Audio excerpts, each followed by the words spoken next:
Zoe, are you there? There's something important I need to tell you.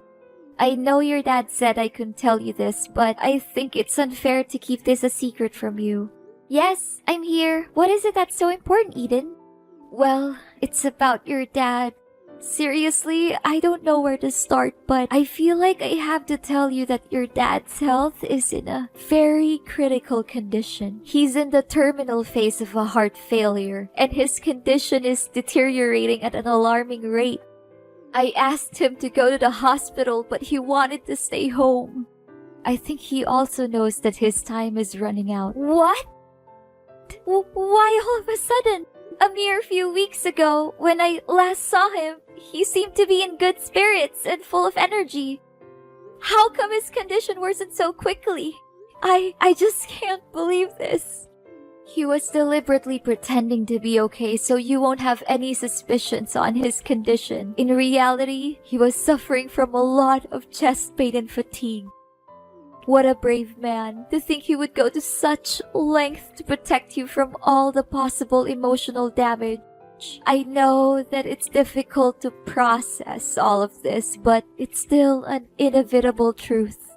I knew that he was dealing with heart failure for a long time now, but I didn't anticipate that this day would come so quickly. Honestly, you should have told me about my dad's condition way sooner, Eden. I really don't understand why my dad told you to keep his illness a secret from me. Zoe, you know Henry loves you more than anything in the world. He didn't want to hurt your feelings. He knew that if you learned of his illness, you would be devastated. Your dad didn't want to worry you, so he kept his health problems a secret. How could he possibly conceal such a grave matter from me? He should know that I love him just as much as he loves me, and that keeping his condition from me won't help me cope with tragedy any better. I know, I told him the same thing, but despite how many times I tried to talk him out of his opinion, he insisted that I maintain my silence and not inform you of his illness. Well, now that you have told me about it, can I at least pay my dad a visit? I won't just sit around and do nothing while my father is fighting for his life.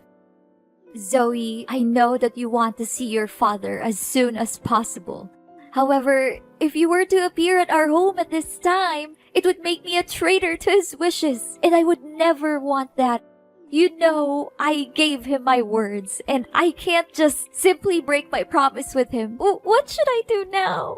Should I just watch as his life slowly comes to an end without doing anything? What kind of daughter would do something like that to her own father? Zoe, I know what you're going through right now. I have all the sympathy in the world for you. But don't be too worried. I'll keep you constantly informed about your dad's situation. What if I just come to his mansion without his consent? I could make it like a casual visit that he won't have anything to say about it. Please, Eden, I want to be with my father during this most challenging time in his life. I'm sure he would be more than happy to see his daughter. No, Zoe, I told you, you can't do that, or else your dad would be boiling mad at me. You already know how short-tempered your dad is, and how scary he would become when he loses his composure. Especially when it's something that it has to do with you. I know that you're feeling confused and scared, but bear in mind that I'm always here for you during this difficult time. But Eden, how can I make it seem like nothing and ignore my dad, knowing that he's suffering from so much misery? Honey, I told you, I'll make sure that you don't miss any important updates on your dad's medical condition. All you need to do right now is to clear your head, pray, and hope for the best for your father. He's a tough man. Although the chances are slim, he hasn't given up on his life yet. Fine, I understand that it's impossible for me to visit my father. However, I don't want to trouble you too much about my father's condition.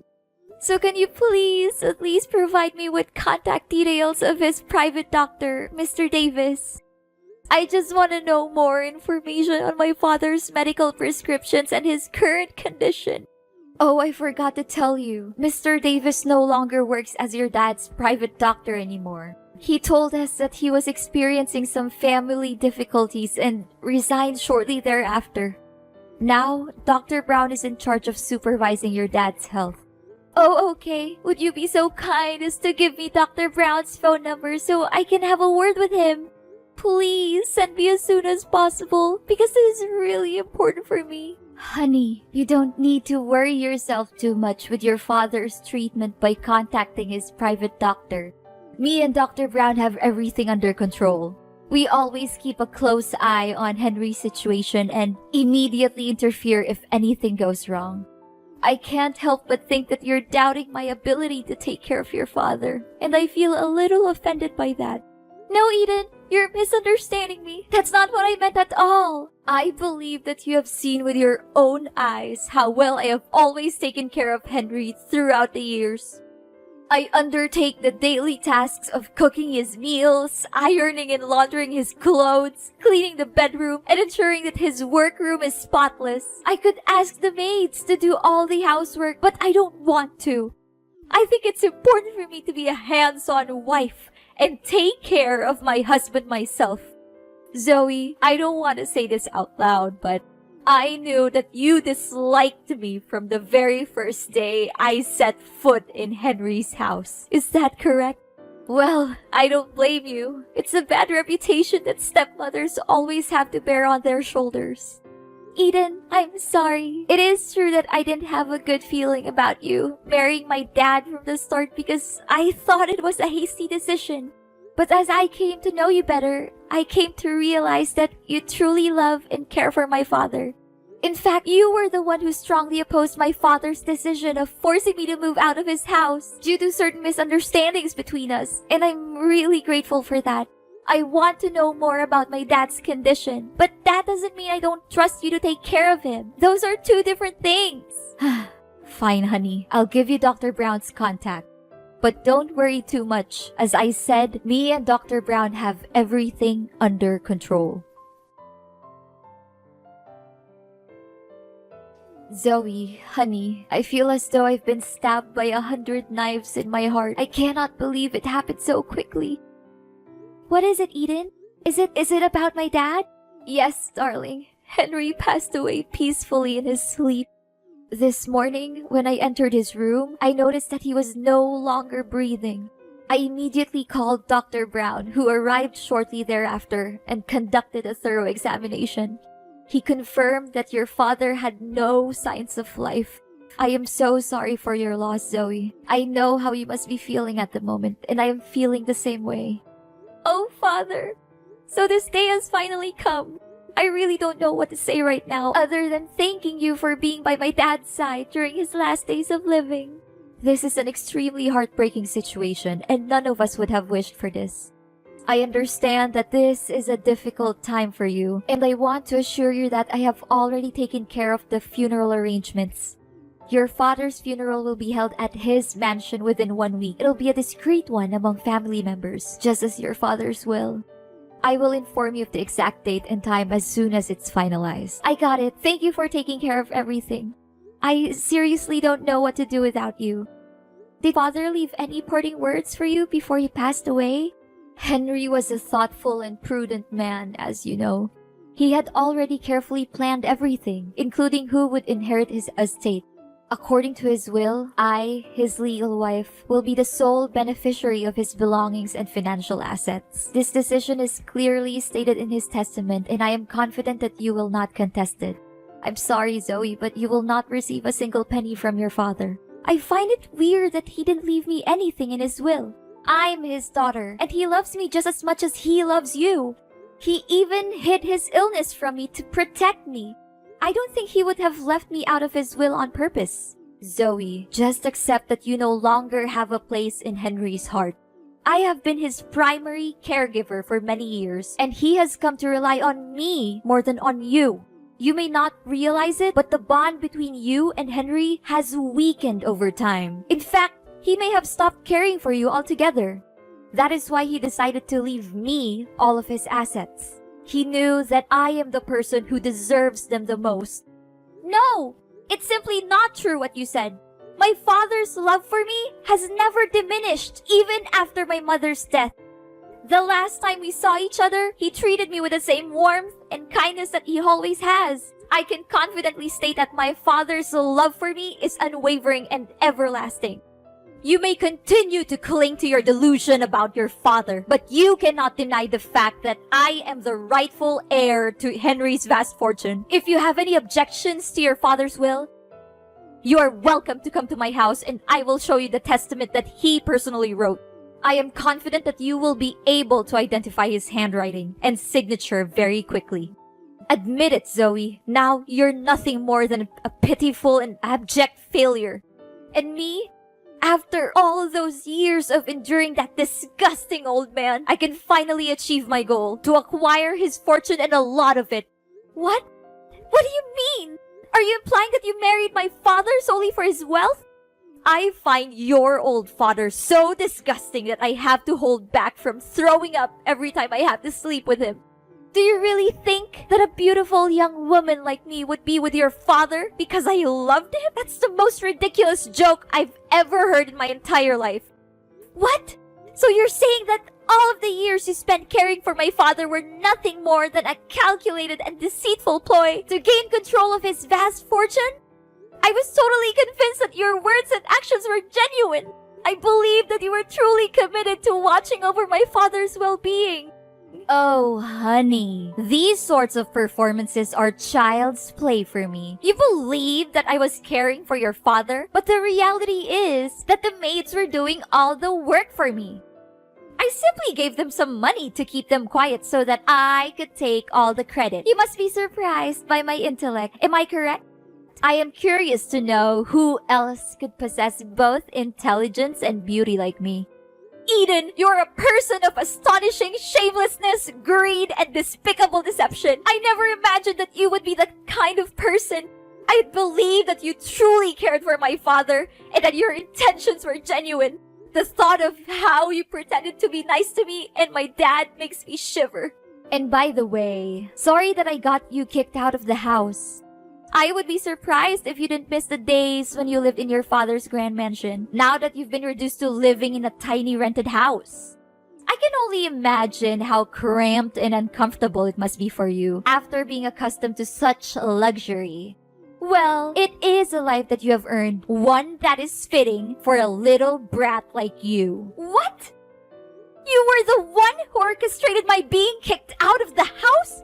Who else could it have been? You were angry at your father for not letting you go out with your bad friends. So I took advantage of the situation and snuck into your father's workroom and burned his important documents to ashes. Afterwards, I took your father's phone and texted you to come into the room. Hardly had you stepped foot into the room when your father came in, catching you red-handed in the midst of the compelling crime scene. Now that I think about it, I still can't understand why my father was so certain that my friends were delinquent. It was you who planted those ideas in his head, wasn't it? Oh, I thought that someone as dull as you wouldn't be able to grasp the situation so quickly. But bingo! You got that right. Prior to that, you were also involved in a number of other incidents, such as stealing your father's money, throwing away your father's wedding ring, or destroying his wedding photos with me. Of course, all of these troubles were orchestrated by me, and they, along with the incident in which your father's documents were burned, are more than enough reasons for you to be excluded from the house. You were the one behind all of this? I cannot believe that I was so foolish not to see it. To think that I felt indebted to you for defending me against my father, when in reality, it was all just an act. Your character is so loathsome that I am ashamed to have ever associated with you. A wicked witch like you will not get away with your sins. You may blame me all you want, but it will not change the reality that your father gave me all of his inheritance, leaving you completely penniless. Do not be too sour, Zoe. Perhaps if you alter your conduct, I would consider giving you a chance to work as a maid in my home.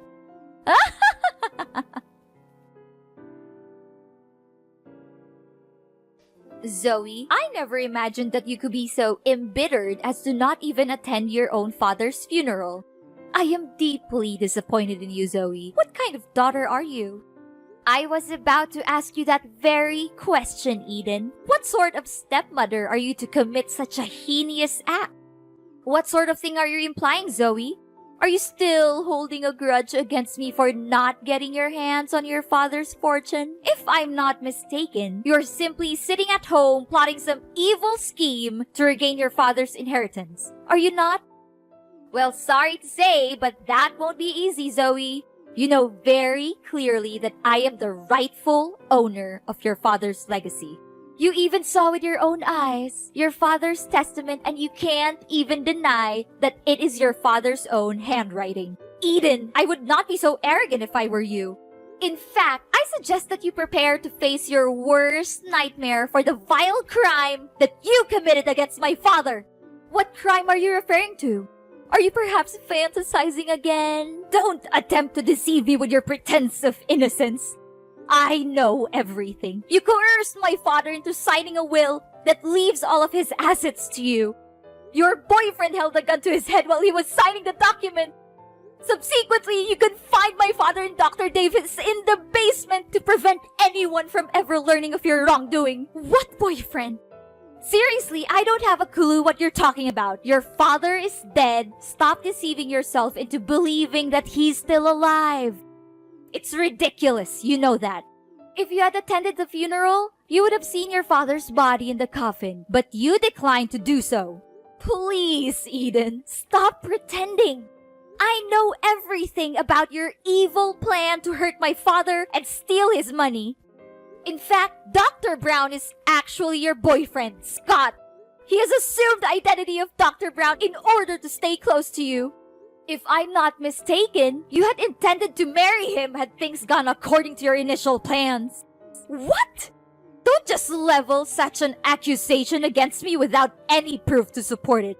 Do you seriously believe that I will allow you to continue defaming me in this manner? I'm calling the police. How dare you deny your crime and ask for evidence? My father and Dr. Davis are the living proof of your wrongdoing. I found them tied up in the basement of my father's mansion, and I was able to free them. The police will soon find out about you and Scott's crime of kidnapping. You should prepare for that. It's useless to deny it because Scott has already confessed. How could he have been so foolish? I refuse to believe it. Don't try to trick me. I won't fall for it. There's no way that Scott would admit everything. I suspected something was wrong from the start, so I asked Dr. Brown for my father's medical records. I found out that he prescribed the drug that my dad was allergic to, which only me and Dr. Davis knew about. I investigated and found out that Dr. Brown is a fraud with no medical knowledge. He eventually pleaded guilty to his crimes and said that you were his accomplice. What? How could Scott be so stupid to commit that simple mistake? I knew that I could never put my trust in that useless man. Don't just blame your boyfriend for your plan failing. You also messed up. I think you thought I would go to my dad's funeral, so you left the house unguarded. That gave me the perfect chance to sneak in and rescue my dad and Dr. Davis from the basement. No! It's unbelievable that someone as dull as you could have figured out my plan so easily. I cannot believe any of this. Eden, you are a liar and a cheat. You pretended to be a good wife and caregiver to my father, but you were actually having an affair with Scott. Dr. Davis found out about your affair with Scott and told my father. You and Scott were scared, so you attacked them and locked both Dr. Davis and my father in the basement. No, please stop talking. I've heard enough. In a subsequent act of desperation, you and Scott devised a meticulously crafted scheme to conceal your crime. You claimed that my father was seriously ill and even faked his funeral in an attempt to throw off suspicion. The figure that lies in the coffin is not my dad's corpse, but a wax effigy that has been crafted with painstaking precision. Furthermore, I also found out that you hadn't even informed the state about my father's death. So there's no way that my father's death was real. Oh no, I can't believe I figured it all out. Please do not turn me into the authorities. I didn't want to do what I did, but your father left me no choice. He threatened to disinherit me and leave everything to you. I was afraid of having to give up the lifestyle that was funded by wealth and privilege, which I had been enjoying all the time. What could I do in that situation? Henry forced my hand. It was not my fault. I would do anything to make it up to you and your father. I would go away and never bother you again. I would give up everything I've just to be forgiven. Please, I'm begging you. Don't call the police. I'm not a bad person. I was just trying to survive. Please give me another chance. After the dreadful crimes you committed, now you would still dare to claim that you are not a bad person? Your actions against my father were utterly unforgivable, and you deserve the most severe punishment. The police are already on their way to arrest you. And don't even think for a moment that you will be able to escape justice. After a lengthy investigation, the police finally apprehended Eden and her lover, Scott, for their heinous crimes of illegal captivity and fraud. The two were subsequently tried and convicted, and each sentenced to 7 years in prison. This sentence is a just and fitting punishment for their cruel and unscrupulous actions. Upon being liberated from their imprisonment, my father and Dr. Davis showered me with praise for my keenness in solving the case. My father also expressed his regret for not heeding my counsel in the first instance and forcing me to move out of his house. He then extended an invitation for me and my spouse to relocate to the mansion and reside with him. Ultimately, it was not my father who was at fault for the events that transpired. Rather, it was my wicked stepmother who was having an extramarital affair and subsequently devised a plan to seize my father's fortune. In the end, justice was served. Although what happened to my father and me was disheartening, it also served to strengthen our bond as father and daughter. It is always essential to never give up on the people we care about and to be willing to open our hearts when they offer us a sincere apology for the mistakes they made in the past.